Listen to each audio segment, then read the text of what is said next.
আমার নিয়ামত প্রাপ্ত বান্দা হলো 4 শ্রেণী। কয় শ্রেণী? এক, মিনান নবিয়্যিন, সমস্ত নবীগণ।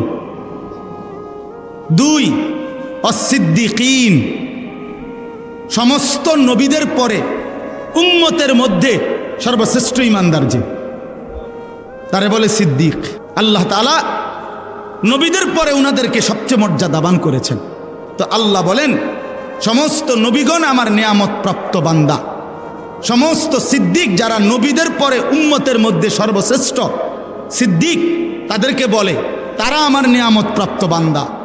3 নাম্বার, অশুহাদা, সমস্ত শহীদগণ যারা আমার দ্বীনের জন্য জান বাজি রেখে নিজেদের কলিজার খুন জীবন দিয়ে দিছে, শহীদগণ। 4 নাম্বার, সালিহিন, আমার নেককার বান্দা। কারা? প্রকাশ্যে এবং গোপনে, একাকী এবং সবার মাঝে, সর্বাবস্থায় যারা আল্লাহর হুকুম বিধান পালন করে তাদেরকে বলে সালিহিন, নেককার। তো আল্লাহ বলেন নবীগণ আমার নিয়ামত প্রাপ্ত, সিদ্দিকগণ আমার নিয়ামত প্রাপ্ত, শহীদগণ আমার নিয়ামত প্রাপ্ত, সালিহিন আমার নিয়ামত প্রাপ্ত।